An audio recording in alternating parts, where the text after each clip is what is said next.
কোণে দেখা আলো ধারাবাহিকের আজকের পর্বে অনুভব বনলতাকে ক্ষমা করে কাছে টেনে নেয়। এইদিকে লাজু হোস্টেলে এসে কাঁদতে থাকে। অনুভব তাকে ভালোবাসার কথা জানালে লাজু তাকে ফিরিয়ে দেয়। বনলতার কথা ভেবে অনুভব তো বাড়িতে এসে সবার সামনে বনলতাকে বলে, যা কিছু হয়েছে সব ভুলে যাও, এবার থেকে নতুন করে আমরা জীবন শুরু করব।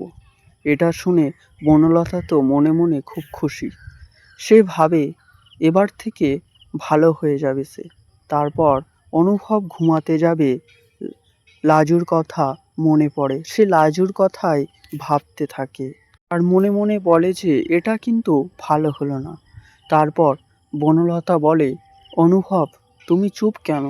অনুভব বলে, লাইটটা অফ করে দাও, আমার ভালো লাগছে না। তারপর বনলতা অনুভবের কাছে এসে বলে, তুমি বলেছিলে আমাদের মধ্যে সুস্থ স্বাভাবিক দাম্পত্য জীবন হবে, কোথায় সেগুলো? তুমি তাহলে সোফায় কেন? বেডে এসো। অনুভব তখন বলে, আমার সময় লাগবে। বনলতা বলে, না না, সে সময় নাও, আমি ভাবছি না। তুমি আমাকে সুযোগ দিয়েছো, এটাই অনেক। অনুভব তখন বলে, যা হবার হয়ে গেছে, আমি তো তোমাকে একটা সুযোগ দিয়েছি। বনলতা ভাবে এই সব কিছুর পিছনে একমাত্রই লাজুর অবদান আছে। তারপর সকালে হোস্টেলে লাজুর বন্ধুদের সাথে লাজুর কথা হতে থাকে। সবাই বলছে সবাই বাড়ি চলে যাচ্ছে, কারণ হোস্টেলে কিছু মেরামতির জন্যে সবাই বাড়ি যাচ্ছে। একজন জিজ্ঞাসা করে, লাজু তুই কোথায় যাবি? লাজু বলে, কি জানি কোথায় যাব, কোনো একটা হোস্টেলে গিয়ে কিছুদিন থাকতে হবে।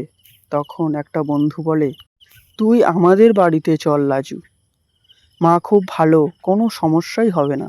লাজু বলে, যদি কোনো অসুবিধা হয়? বান্ধবী বলে, কোনো অসুবিধা হবে না।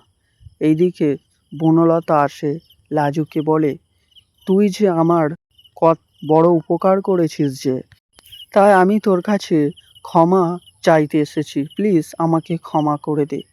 লাজু বলে, আমি ক্ষমা করার কে? সব কিছু ভুলে যাও বনলতা দি। বনলতা বলে, আমাদের বাড়িতে চল লাজু, আমি এখানে আসার সময় সব শুনেছি। লাজু বলে, মাফ করো, আমি আর ওই বাড়িতে যেতে পারবো না, আমি অন্য জায়গায় একটা ঠিক ব্যবস্থা করে নেব। বনলতা বলে, আমাকে ক্ষমা করতে পারছিস না? আমার জন্যে যাবি না? লাজু বলে, আমার ভালো লাগছে না, আমি সে কথা কি বলেছি? আর ওই বাড়িতে যাব না। বনলতা বলে, তোকে যেতেই হবে, তুই এইসব নিয়ে ভাবিস না তো, আমি একটা ম্যানেজ করে নেব। এইদিকে বনলতা বাড়িতে এসে জেঠিমণিকে বলে, লাজু এই বাড়িতে আসবে, ওদের হোটেলে মেরামত হচ্ছে, আমার তাতে কোনো অসুবিধা নেই। তারপর অনুভব নিজে লাজুর সাথে কথা বলতে থাকে।